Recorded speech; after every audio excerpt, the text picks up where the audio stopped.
Se concede el uso de la palabra para su intervención al doctor Fernando Vargas Valencia, actualmente es investigador de la Consultoría para los Derechos Humanos y el Desplazamiento CODES.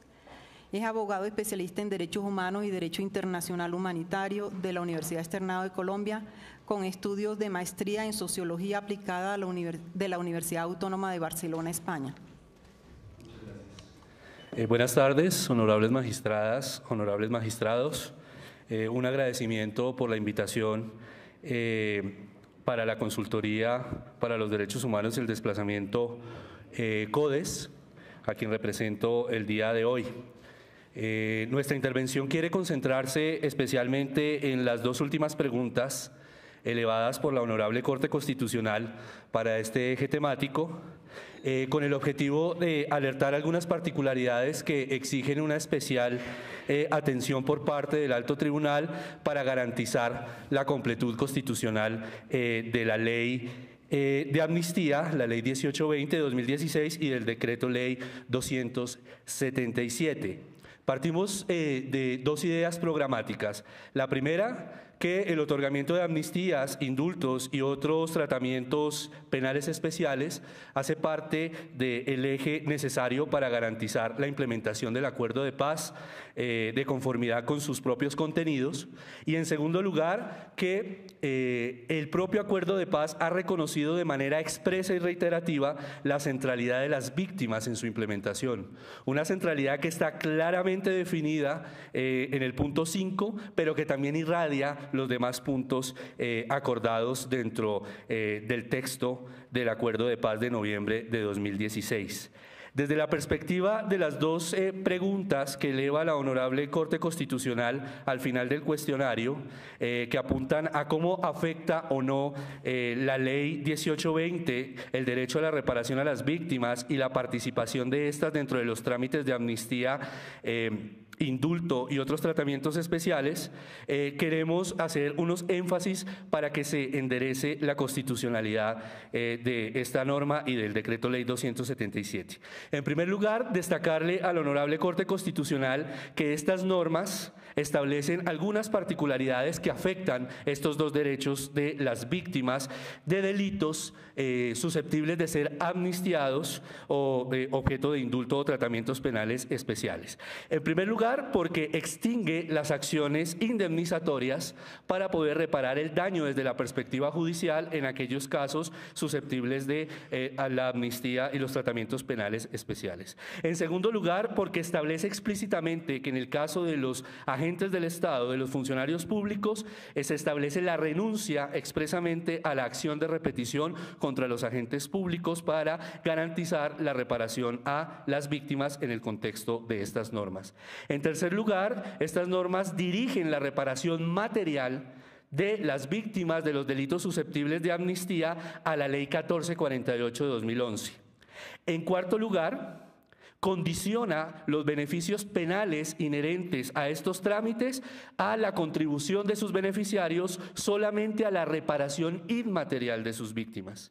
Y finalmente, no contempla la participación jurídica de las víctimas en los trámites de amnistía, indulto y tratamientos penales especiales.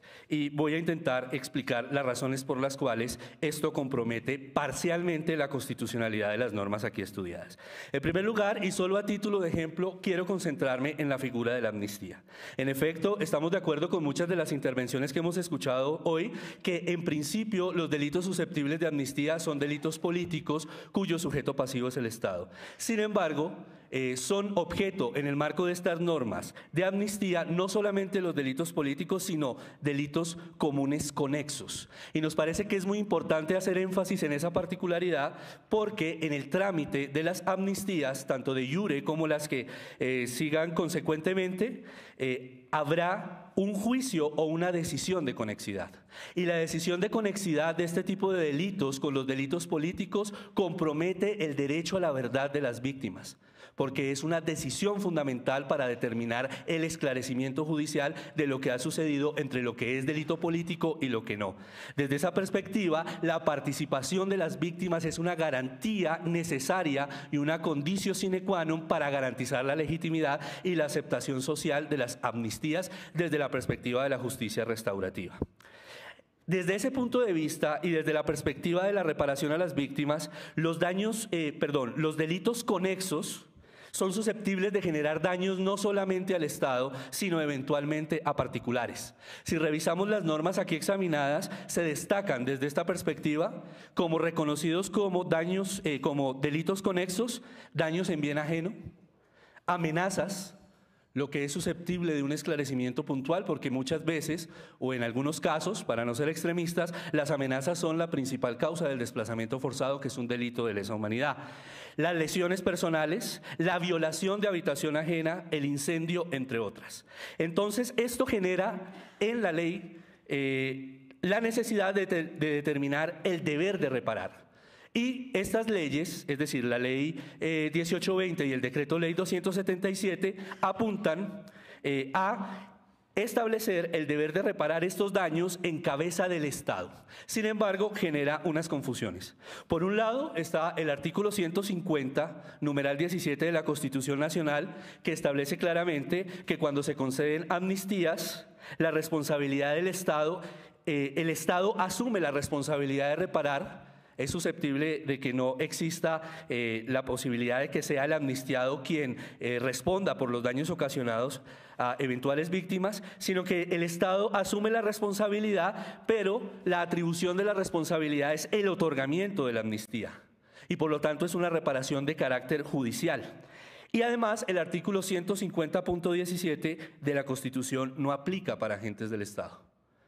Por otro lado, como en la ley 1820 dirige la reparación material de las víctimas eventuales de los delitos susceptibles de ser amnistiados por conexidad, los dirige a la ley 1448 de 2011, es importante destacar que la ley 1448 de 2011, como lo dijo el señor ministro del Interior, en primer lugar, parte del reconocimiento de que son objeto de las medidas de reparación allí contempladas las graves violaciones a derechos humanos e infracciones al derecho internacional humanitario, con un agravante, es el reconocimiento de que esas circunstancias de victimización son masivas y sistemáticas, razón por la cual la ley 1448 estableció con acierto un programa de reparación administrativa, que tiene que ser un programa o un escenario de reparación complementario con las reparaciones judiciales. Sin embargo, cuando la ley 1820 dirige la reparación material de las víctimas de los delitos susceptibles de ser amnistiados a la ley 1448, genera un vacío jurídico.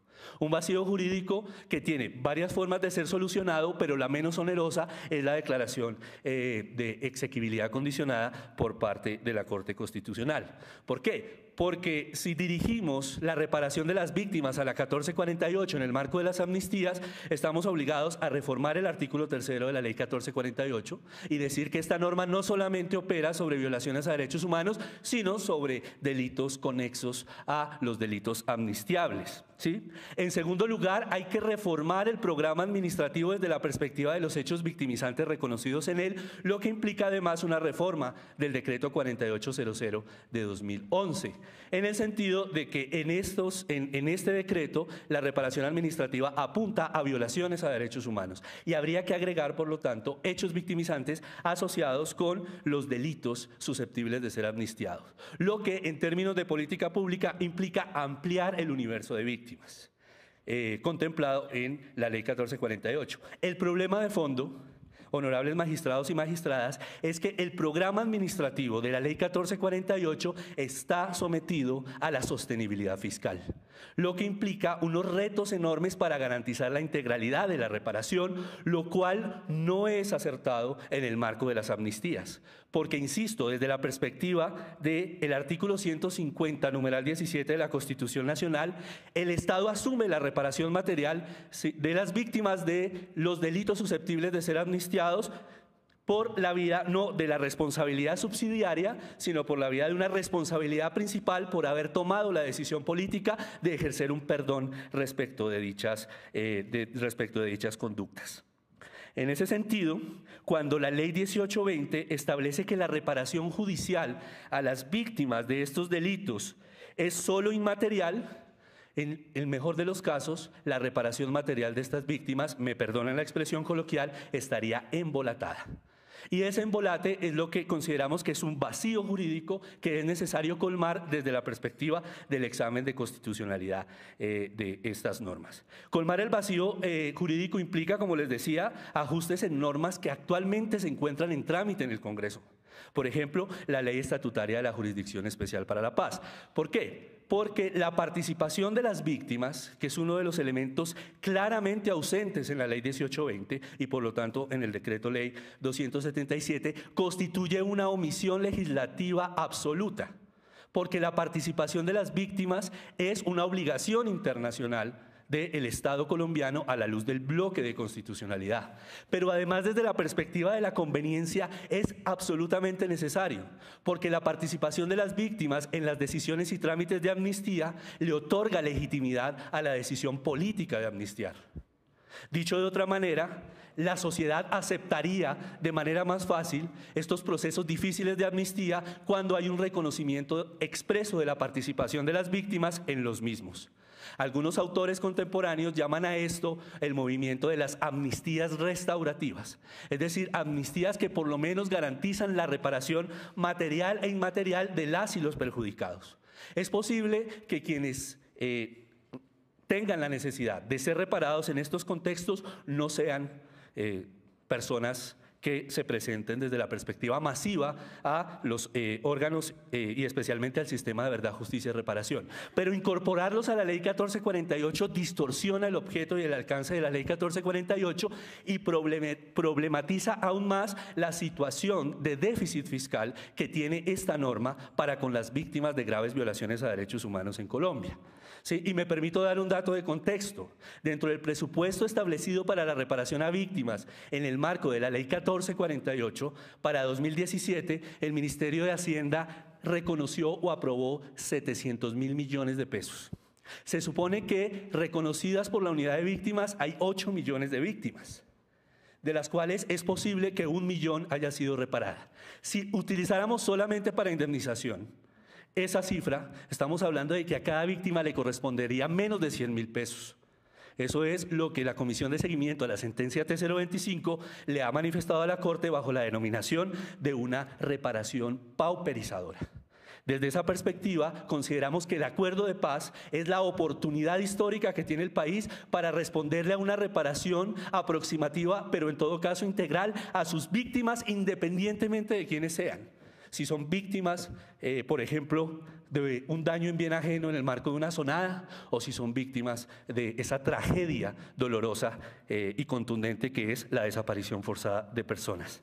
Desde esa perspectiva, le solicitamos a la Honorable Corte Constitucional declarar la inexequibilidad condicionada de los artículos 41 y 42 y 48.5 de la Ley 1820 desde la perspectiva de que se reconozcan como incorporados de manera contundente los principios propios que trae la Ley 1820 de reconocimiento de la centralidad de víctimas.